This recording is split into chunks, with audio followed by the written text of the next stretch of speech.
انہی کے اہداف میں ان کی معاون فورم ہے. اس اعتبار سے اب اس میں جب آپ دیوبندیوں کو بٹھا رہے ہیں، اہل حدیث کو بٹھا رہے ہیں، بریلویوں کو بٹھا رہے ہیں، اور مشائخ کو اور پیران اعظام کو بٹھا رہے ہیں، شیعہ علماء کو بٹھا رہے ہیں، تو اس کا مطلب یہ ہے کہ وہ پوری امت کو ایک جگہ جمع کر کے ہم آواز بنانا اس کا اصل ہدف ہے. تو یہ ہدف تمام تنظیموں کا ہونا بھی چاہیے، اور وہ اپنے تئیں کوشش بھی کرتے ہیں. اس لیے صاحب آپ نے بین المسالک فورم کی بات کی، امت واحدہ کا منشور بھی آپ نے بڑے خوبصورت انداز سے واضح کیا. صاحب کیا آپ ضرورت محسوس نہیں کرتے کہ جتنی ہم مکتب اہل بیت کی قومی تنظیمیں ہیں ان کے لیے بھی ایک مشترکہ پلیٹ فارم ہونا چاہیے؟ آپ کی بات بالکل درست ہے، میں اس سے اتفاق کرتا ہوں. دیکھیں، انسانوں میں اختلاف ہوتا ہے، اختلاف انسان کی ذات کا حصہ ہے. جب آپ کہتے ہیں دو دوست، تو خود دو ہونا اختلاف ہے، ایک نہ ہونا اختلاف ہے. جب دو بندے ہیں تو دو مختلف بندے ہیں. یہی چیز ذات سے نکل کر اجتماع میں بھی مؤثر ہے. جب آپ اجتماعی کام کرنا چاہتے ہیں تو سلیقے اجتماعی حوالے سے مختلف ہوتے ہیں. انہی سلیقوں کے اختلاف کی وجہ سے گروپس جنم لیتے ہیں. گروپس کا جنم لینا برا نہیں ہے. اس طرح کا اختلاف جو سلیقے کا ہو یہ برا نہیں ہے. برائی تب شروع ہوتی ہے جب انسان اپنے ایجنڈے کی تکمیل کے لیے دوسروں کو خراب کرنا شروع کرتا ہے. اگر تنظیمیں اپنے اپنے ایجنڈے پر کام کرتی رہیں تو ایک نہیں 10 بھی تنظیمیں بنیں، کوئی حرج نہیں ہے.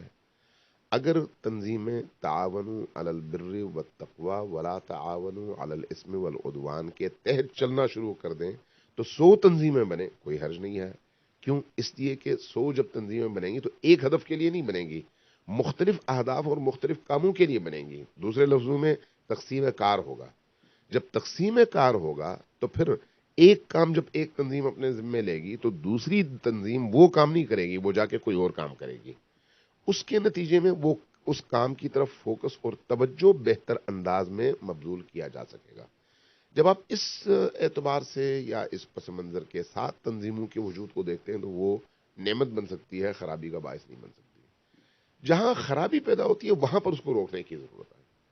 اور طبیعتاً ہمارے پاکستانی معاشرے کے اندر چونکہ صبر اور تحمل کی کمی ہے، بردباری کی کمی ہے، علم و دانش اور دانائی کی کمی ہے، اس اعتبار سے بعض اوقات لوگوں کی نادانی، جہالت، عدم علم یا غلط فہمی تنظیموں، گروہوں اور افراد کے آپس میں دوریوں کا باعث بنتی ہے، عدم تحمل اس کا باعث بنتی ہے.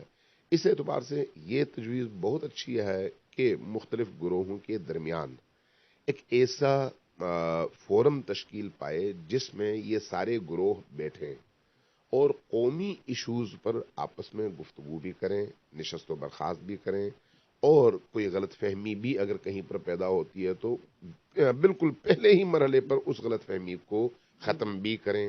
اور جب کوئی قومی ایشو سامنے آتا ہے، قومی چیلنج سامنے آتا ہے، ملی چیلنج سامنے آتا ہے، جیسے ابھی کوئٹہ کا ایشو تھا، تو ایسے مسائل میں یا پھر جیسے انتخابات کا ایشو ہے، ایسے مسائل میں قومی مصلحتوں اور مفادات کو سامنے رکھتے ہوئے مل کر فیصلے کریں. اگر ایسا ہو جائے تو یہ آئیڈیل ہے. اس کا مطلب یہ ہے کہ اختلاف برا نہیں ہے، تقسیم برا نہیں ہے، بلکہ برا یہ ہے کہ ایک دوسرے سے تعاون نہ کیا جائے. تعاون کی فضا بنا دیں تو وہ جو کمی ہے وہ پوری ہو جائے گی انشاءاللہ. صاحب آپ نے تقسیم کار کی بات کی، کیا آپ نہیں سمجھتے کہ اس وقت جب کسی زمانے میں جعفری ویلفیئر فنڈ ہوا کرتا تھا اور اسیر مومنین کی فیملیز، شہداء کی فیملیز، اسی طرح مسنگ پرسنز کے اس وقت بھی کچھ نہ کچھ ایشوز تھے، اس کے حوالے سے کام ہو رہا تھا. صاحب آپ نہیں سمجھتے کہ اس وقت ہماری قومی تنظیموں کو مسنگ پرسنز، شہداء کی فیملیز اور بالاخص اسیروں کی فیملیز کی طرف دھیان دینے کی ضرورت ہے؟ میرا خیال ہے یہ من حیث القوم اگر دیکھا جائے تو بہت سارے میدانوں میں کام کرنے کی ضرورت ہے. ان کاموں میں سے ایک میدان فلاح انسانیت ہے. فلاح انسانیت میں یہ جو 3 چیزیں آپ نے کہی ہیں، یہ تینوں چیزیں شامل ہیں. لیکن اس کے علاوہ بھی بہت کام ہے. تعلیم ایک بہت بڑا چیلنج ہے. ہمیں من حیث القوم تعلیم کے میدان میں کام کرنے کی ضرورت ہے. صحت ایک بہت بڑا ایشو ہے. من حیث القوم ہمیں صحت کے ادارے بنانے کی.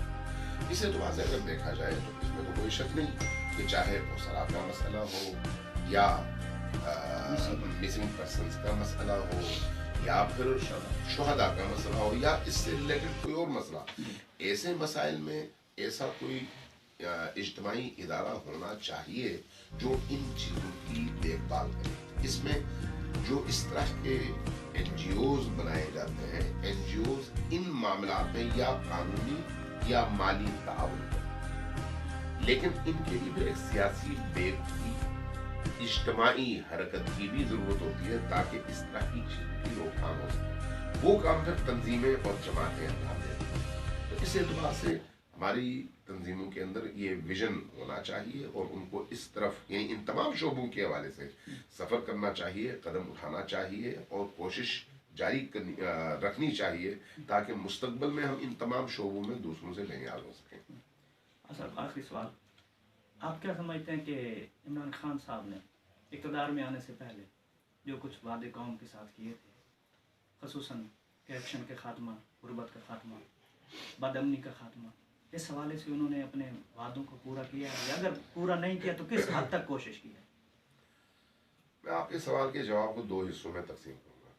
دیکھیں، انتخابات سے پہلے نعرے ہوتے ہیں، انتخابات کے بعد عمل کی ضرورت ہوتی ہے. نعروں میں لوگ بہت کچھ کہتے ہیں لیکن عملی میدان میں ضروری نہیں ہے کہ ان نعروں پر وہ عمل کر سکیں، چونکہ جب آپ ایک پروپیگیشن اور انتخابی موومنٹ چلا رہے ہوتے ہیں تو اس میں لوگوں کو ابھارنے کے لیے آپ جھوٹ کا بھی سہارا لیتے ہیں، آپ اپنے مخالفین کو کرش کرنے کے لیے غلط باتوں کا سہارا بھی لیتے ہیں، پھر اپنے ایجنڈے کو بڑے سے بڑا دکھانے کے لیے اور قابل عمل بتانے کے لیے آپ جھوٹ اور مبالغہ آرائی کا سہارا بھی لیتے ہیں. لیکن پریکٹیکل میدان میں جب آپ کام شروع کرتے ہیں تو وہاں پر آپ کو جو مشکلات پیش آتی ہیں ان مشکلات کی وجہ سے آپ شاید اس طرح سے عمل نہیں کر پاتے. یہ ایک زمینی حقیقت ہے اور پوری دنیا میں ہے، یہ صرف پاکستان کی بات نہیں. پاکستان میں جب الیکشن ہوئے تو الیکشن سے پہلے عمران خان نے جو نعرے لگائے میں پہلی دفعہ کسی نے اس انداز میں اٹھایا تھا، اس لیے لوگوں کی توجہ عمران خان کی طرف مبذول ہوئی اور لوگوں نے بھی جذبے کے ساتھ ان کو ووٹ دیا. لیکن عمران خان بھی دوسرے سیاستدانوں کی طرح سے بہرحال پاکستانی ہے اور انسان ہے. چونکہ وہ پاکستانی ہے اس لیے انہوں نے دوسرے سیاستدانوں سے بہت کچھ اب سیکھنا شروع کیا. جس طرح سے حکومت کی تشکیل کے لیے انہی سیاستدانوں سے انہوں نے استفادہ کیا جو دوسری تنظیموں میں اور جماعتوں میں سے پہلے رہے اور اسی سسٹم کا حصہ تھے، اسی کی طرح سے جب وہ اقتدار میں آئے تو اقتدار میں ان کے عمل میں بھی اسی طرح کی چیزوں کی تکرار نظر آئی. یہ ایک پہلو ہے. لیکن دوسرا پہلو یہ بھی ہے کہ ابھی عمران خان کو حکومت شروع کیے ہوئے 2.5 سال کا عرصہ ہوا ہے. اس 2.5 سال کے عرصے میں مہنگائی تقریباً 2.5 برابر ہو چکی ہے، غریب کی چیخیں نکلی ہیں، لوگوں کی کمر جھک گئی ہے، بے روزگاری میں اگر کمی نہیں ہوئی تو اضافہ تو ہوا ہے. اس میں بہت سارے عوامل ہوں گے لیکن بہرحال یہ زمینی حقیقتیں ہیں. لیکن اس کے ساتھ ساتھ کچھ اصلاحی اقدامات بھی ہوئے ہیں.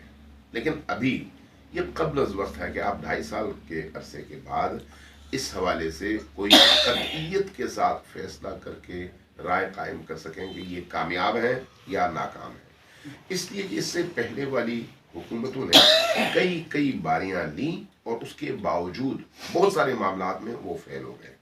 اس لیے میرے خیال میں منصفانہ بات یہ ہوگی کہ عمران خان اپنا 5 سال پورا کرے، اس کی ٹیم اپنے 5 سال کا ٹینیور پورا کرے، اس کے بعد پھر دیکھا جائے کہ اس نے جو نعرے دیے تھے، جو سلوگنز دیے تھے اور ساتھ میں جو اس نے دعوے کیے تھے، ان دعووں میں سے آیا اس نے 30% میں کامیابی حاصل کیا ہے. میں 50% نہیں کہتا.